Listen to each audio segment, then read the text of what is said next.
जम्मू कश्मीर में भी 90 विधायक है और हरियाणा में भी 90 है ना, 90 है, 90 वाला मामला था ये। तो एक 190 50-50 नहीं 90-90 हो गया।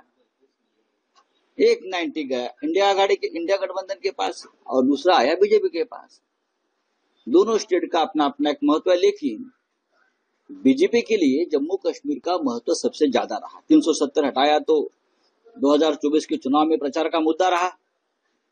मोदी जी तो और अमित शाह जी जगह जगह जाकर हमने कैसी मर्दानगी दिखाई और 370 को हटा दिया, लेकिन जहां से आपने हटाया वहां आप हार गए। आप देख लीजिए, आप हार गए। जम्मू कश्मीर में हम इसलिए जीते कि वहां इंडिया गठबंधन चुनाव लड़ रहा था, उमर अब्दुल्ला जी के या डॉक्टर फारूक अब्दुल्ला जी के नेतृत्व में इंडिया आघाड़ी का जो है, वहां कांग्रेस उनके साथ है और भी होते।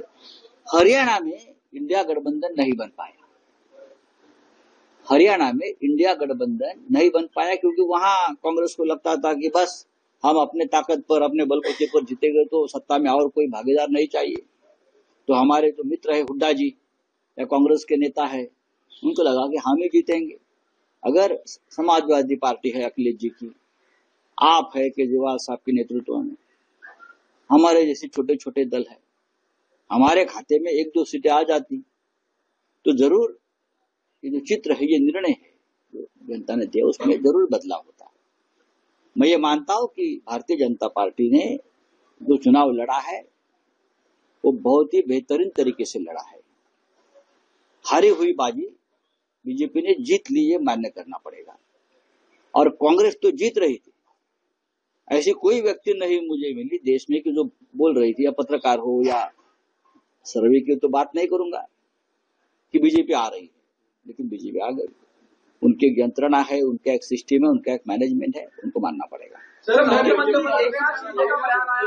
हरियाणा के बाद अब महाराष्ट्र में भी इसी तरह से होगा। एक नाथ तो उनको जाओ हरियाणा में बैठो, जैसे कि आपके वजह से चुनाव जीता है वहां। महाराष्ट्र की बात अलग है। महाराष्ट्र में उद्धव ठाकरे है, महाराष्ट्र में शरद पवार साहब है। ये एकनाथ शिंदे को भूलना नहीं चाहिए। जो वहां हो गया हरियाणा में, हरियाणा की बात हरियाणा तक रहेगी, महाराष्ट्र की बात महाराष्ट्र में रहेगी। यहाँ आप कुछ भी करिए, आप जीतने वाले नहीं है।